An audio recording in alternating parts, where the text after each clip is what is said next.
Pemirsa, suasana husuk dan harum mewarnai prosesi pengajian untuk mendoakan almarhumah Vanessa Angel dan suaminya Bibi Ardiansyah yang dihadiri juga oleh sejumlah artis. Doa yang mujarab buat almarhum dan almarhumah. Ya, semoga almarhum dan almarhumah dikasih tempat yang benar-benar tempat yang indah. Diampunkan segala dosa-dosanya, diterima amal ibadahnya. Sahabat Vanessa Angel, Linda Wan, kini merasakan isyarat pesan terakhir Vanessa kepadanya. Linda yang pertama kali dihubungi sopir Vanessa saat kecelakaan mengakui Vanessa terakhir menitipkan asuransi anak sekaligus bisnis yang mereka baru dirikan.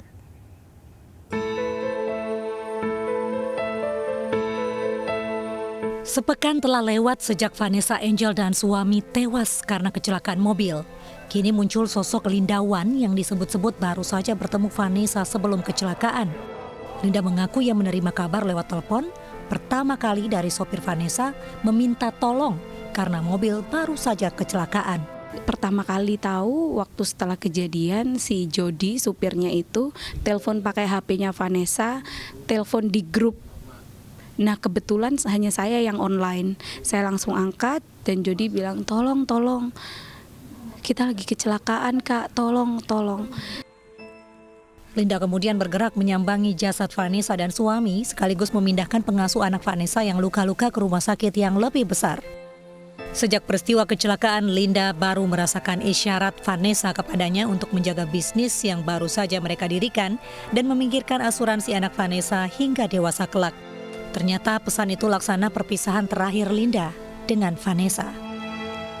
Sopir Vanessa Angel Tubagus Jody akhirnya ditetapkan sebagai tersangka dalam kasus kecelakaan maut di Jalan Tol Jombang, Jawa Timur. Penetapan tersangka setelah Polres Jombang melaksanakan gelar perkara dan memeriksa sejumlah saksi.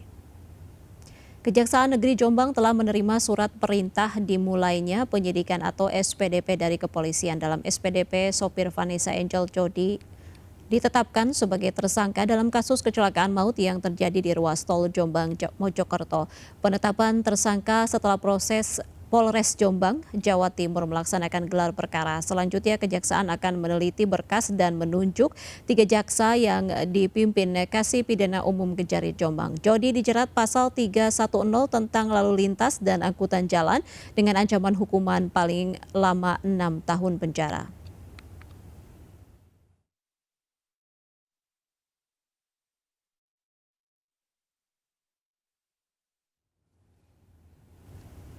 Baik pemirsa, kita akan membahasnya lebih jauh bersama dengan Bapak Heri Firmansyah, ahli hukum pidana melalui sambungan telepon. Selamat sore Pak Heri. Selamat sore Mbak. Iya Pak Heri, saat ini Tubagus Jody yang merupakan sopir dari Vanessa Angel dan suaminya sudah ditetapkan sebagai tersangka. Apakah Anda sudah bisa memprediksi ini dari sebelumnya Pak Heri? Ya, tentunya sebelumnya kita mengucapkan turut berbelasungkawa ya. Semoga arwah beliau berserta dengan suami diterima di sisi Tuhan yang terbaik begitu. Tapi untuk perkara ini yang memunculkan kemudian persoalan pidana, ya memang tentunya sudah melalui proses tahapan dari penyelidikan sampai ke tahap penyidikan ya dari pihak kepolisian. Dan saya rasa juga pihak kepolisian tidak terburu-buru untuk kemudian menetapkan, karena kalau kita lihat dari proses kemarin ketika terjadi peristiwa kecelakaan itu kan nggak langsung dikonfirmasi ya, tidak langsung ditanya, tidak langsung diselidiki, karena yang sekarang menjadi tersangka pada saat itu juga mungkin masih mengalami shock dan lain sebagainya. Jadi saya rasa ini sudah bentuk langkah profesionalitas yang dilakukan oleh pihak penyidik. Dan kalau kita lihat memang terkait dengan pasal yang dikenakan, memang ada hal yang penting di situ terkait dengan ada tidaknya kelalaian ya ketika terjadi kelalaian, karena kalau bicara kesalahan dalam hukum pidana itu kan ada kesengajaan, dalam konteks ini dolus, ada culpa atau kelalaian. Nah kalau melihat dari rekonstruksi kemarin, kemudian berita-berita juga yang menggambarkan tentang kejadian sampai terenggutnya nyawa 2 orang dalam kecelakaan tersebut, memang melihat dari faktanya si pelaku si tersangka ini, si duga yang melakukan tindak pidana ini sedang mengemudi dalam kecepatan yang mungkin bisa dikatakan di ambang batas kewajaran ya. Ada yang mengatakan 180 km per jam dan lain sebagainya. Jadi ini ada satu indikasi awal tidak berhati-hati atau ada kesembronoan di situ. Baik. Dan ada fakta di lapangan juga tidak ada usaha atau upaya melakukan pengereman. Baik. Nah, saat ini kita belum tahu apakah hasil dari penyidikan kemarin ditemukan fakta ada unsur mengantuk dan lain sebagainya dari pihak sopir tadi. Begitu. Baik, Pak Heri Tubagus Jodi saat ini dijerat dengan pasal 310 ayat 2 dan juga ayat 4 Undang-Undang Nomor 22 Tahun 2009 ini tentang lalu lintas dan juga angkutan jalan. Apakah pasal-pasal yang disangkakan kepada Tubagus Jodi ini sudah tepat dengan pemeriksaan yang sudah dilakukan oleh pihak kepolisian? Ya, kalau kita bicara tentang ketentuan pasal maka akan dicocokkan dengan rumusan delik yang ada ya. Saya rasa langkah yang dilakukan oleh pihak kepolisian sudah sangat tepat ya. Karena kalau kita mengacu pada ketentuan pasal 63 ayat 2 KUHP bahwa ada bicara tentang asas leg spesialis darurat tegi generali bahwa hal-hal yang bersifat khusus mengesampingkan hal-hal yang bersifat umum, maka undang-undang yang berlaku karena ini bicaranya tentang terenggutnya nyawa seseorang dalam hal laka lantas, kecelakaan lalu lintas di jalan, maka undang-undang yang dikenakan memang sudah tepat, misalnya undang-undang lalu lintas angkutan jalan. Masalahnya yang kita turut prihatin juga kalau bicara ancaman hukuman 6 tahun penjara, minimal 5 tahun saja ancaman hukuman itu sudah bisa dilakukan upaya penahanan, upaya paksa. Nah, berarti kalau ini sudah fix pasalnya tadi yaitu adalah ancaman sanksi pidana 6 tahun penjara, maka sudah bisa dilakukan penahanan oleh pihak kepolisian. Baik. Baik, Pak Heri, dalam pemeriksaan polisi tersangka juga mengaku sempat memainkan handphone saat menyetir dalam kondisi mengemudi dengan kecepatan tinggi. Apakah dengan tadi ya informasi pemeriksaan seperti ini justru ini akan memberatkan tersangka saat nanti di persidangan? Ya, memang sebaiknya ketika dilakukan konfirmasi atau ada pemeriksaan oleh pihak kepolisian tentunya harusnya kooperatif ya. Yang disampaikan adalah fakta, bukan hasil rekayasa, karena kalau seandainya itu tidak disampaikan yang sebenarnya, itu juga nanti saya rasa akan memberatkan atau mempersulit posisi dari pihak tersangka ya, karena tidak kooperatif tadi.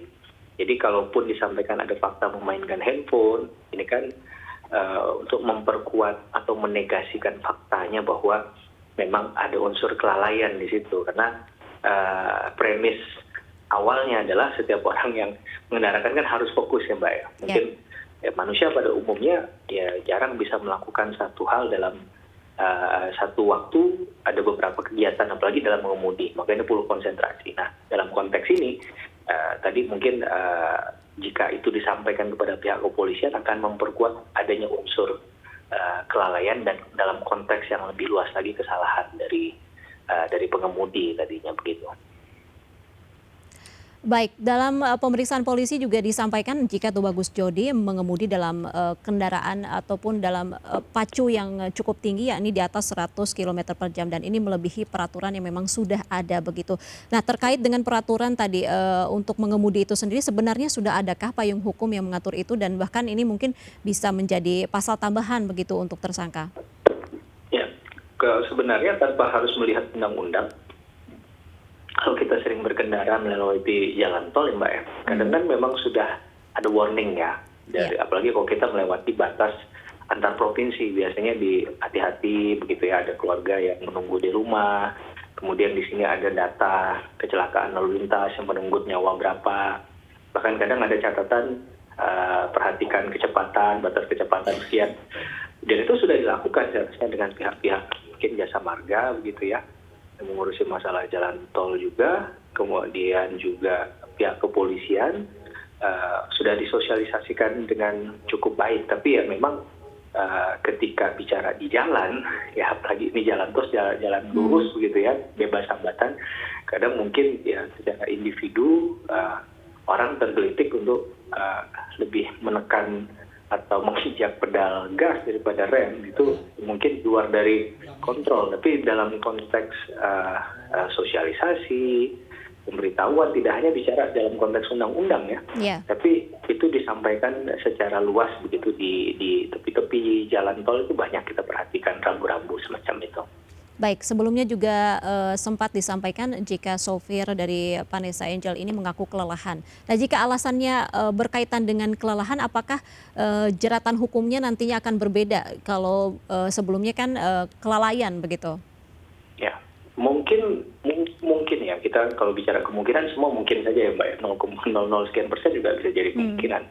Tapi persoalannya adalah apakah benar itu memang adalah bentuk dari kelalaian beliau. Tentunya mungkin kalaupun dilakukan hanya memperingan ya, karena unsur kesalahannya yang agak berat di situ adalah hilangnya nyawa orang, dan nyawa ini kan mungkin secara itu tidak terganti begitu ya, dengan apapun gitu secara penilaian. Jadi tidak berarti menghapuskan sifat melawan hukum dari tindakannya, tapi bisa saja itu dipahami sebagai sebuah